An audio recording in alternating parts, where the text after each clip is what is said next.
Hola, ¿quieres conocer un poco más acerca de este Tin Whistle? Quédate, vamos a divertirnos en este video.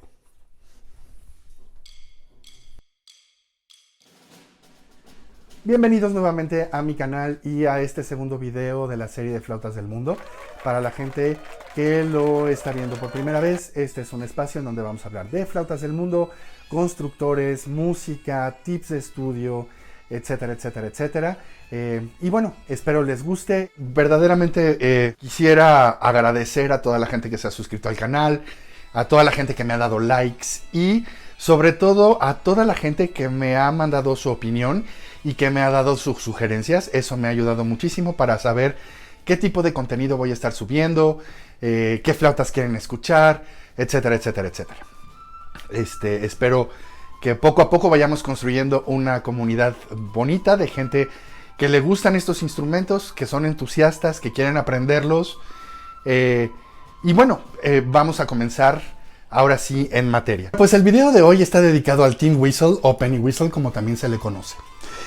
Esta flauta es una flauta de la familia de las flautas de pico, que es una de las familias más antiguas que hay, desde el principio de los tiempos, básicamente. Bueno, no tanto así, pero bueno, hay excavaciones en donde se han encontrado este tipo de instrumentos hechos de hueso. De hecho, hay uno, y si mal no recuerdo, en Eslovenia, que está fechado hace 81,000 años, más o menos, algo así. Y bueno, pues desde entonces, ¿no? Desde la época de los neandertales, ya se hacía, ya andaban las flautas rondando por el mundo. Esta flauta se desarrolla en Europa, por Inglaterra, Escocia, Irlanda, más o menos por ahí. Y tiene una tradición muy noble porque de hecho se utilizaba en las cortes para amenizar. El nombre de Penny Whistle viene porque esta flauta, por ejemplo, es una flauta de plástico, pero también hay de madera, también hay de metal, que son las más comunes, ¿no? O que son básicamente las originales, digamos así. Esta flauta toma su auge cuando empieza la revolución industrial. ¿Por qué? Porque se empiezan a vender, ¿no? De hecho, se tomaba un poco como una flauta de juguete y se vendían en todos lados, y justamente el nombre de Penny Whistle viene porque la flauta costaba un penny. Son muy, muy, muy baratas. Entonces, toda la gente tenía la opción de tener una.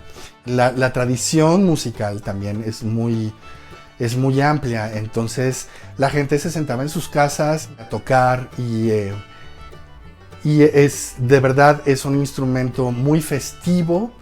De hecho, en estos tiempos se utiliza mucho para tocar en los bares, por ejemplo, en los Irish pubs o en los pubs. Se toca mucho, se tocan sesiones, que es lo que se llama, en donde se juntan varios músicos y tocan. Esta música no se lee, no por el hecho de que no se encuentre la literatura, porque sí hay literatura al respecto, sino porque el color y la esencia de la música está verdaderamente en la cultura. Entonces hay que empaparse de esa cultura y empaparse de esa música y escucharla todo el tiempo para saber mucho sobre la ornamentación y mucho sobre las inflexiones y cómo se toca y cómo funcionan las sesiones, cómo trabajar con el líder de sesión, etcétera, etcétera. Normalmente puede haber 2, 3, 4, 5 instrumentos, eso no importa, ¿no? Puede haber banjo, guitarra, fiddle o violín, penny whistle, la flauta irlandesa, bordan, ¿no?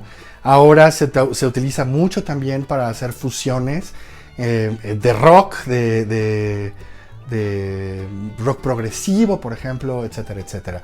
Esta flauta llegó a mis manos por primera vez justamente en una de esas fusiones, porque yo me dedico al teatro musical y de hecho le tengo mucho cariño al Penny Whistle, porque es una de las primeras flautas, digamos, étnicas, o una de las primeras flautas del mundo que llegó a mis manos.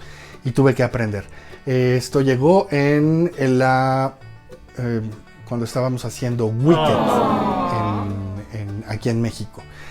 Si quieren conocer un poquito más de lo que he hecho, porque no voy a contar mi historia, es un poco larga y aburrida, pero en el cuadro de descripción dejo el link a mi página web para que se metan, y si quieren conocerme un poquito más, un poco más de lo que he hecho y dónde he trabajado y ver un poco más de lo que estoy haciendo, los invito a que se metan.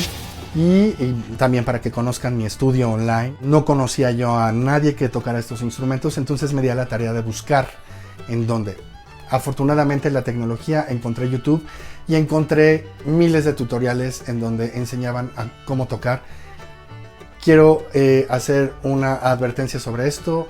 Tengan mucho cuidado con los tutoriales, porque hay gente que los hace y que son muy buenos, pero hay gente también que no tiene ni idea de lo que está haciendo. Entonces hay que estar como muy consciente y hay que escuchar muy bien. Yo les recomiendo que si les gusta cómo toca alguien, se metan a su página, entren a sus grabaciones, vean el trabajo que está haciendo, cómo lo ha estado haciendo, y entonces eso ya les va a dar un poquito más seguridad si es que quieren tomar clases online o no. Yo por mi parte tengo mi estudio, pueden checarlo. Y bueno, les voy a recomendar un libro que encontré que es una maravilla y que lo he escuchado en muchos de los tutoriales y mucha de la gente que está hablando y que habla en YouTube sobre estos instrumentos y sobre la música irlandesa, que es este libro. Un pequeño disclaimer: nadie está pagando por este video, esto lo estoy haciendo yo por gusto. Pero bueno, me parece importante que tengan una referencia. Voy a dejar también la descripción de dónde pueden encontrar este libro, etcétera, etcétera. Se llama 150 gemas de la música irlandesa. El libro está escrito por Gray Larson y es de verdad el santo grial. Tiene una breve descripción de cómo hacer la ornamentación, de cómo estudiarla. Viene con 2 CDs en donde viene una grabación de todos los tunes que vienen en el libro, que es música bien divertida. Yo cada vez que toco estos instrumentos me dan ganas de tomarme una cerveza bien fría, ¿no? Y estar en un bar. Para este video vino mi sobrino a la casa y estaba yo preparando todo, y como que de forma muy espontánea nos pusimos a tocar. Dije, bueno, vamos a hacer unas pruebas de sonido, y una cosa llevó a la otra y terminó siendo el video que van a ver el día de hoy. Entonces, de verdad, siempre me ha gustado hacer música con amigos porque lo disfruto mucho, pero ahora que lo puedo hacer con mi familia es increíble. Y bueno, ya no los aburro más, espero les guste. Solo antes de irme, sí les digo, suscríbanse y denme un like, ¿no? Y no se olviden de mandarme sus sugerencias, sus comentarios, si tienen preguntas, si están más interesados en conocer más de este instrumento y de otros instrumentos, vayan a la caja de descripción y métanse a mi página. Y sin más, yo soy Alex y nos vemos en el próximo video. Hasta luego.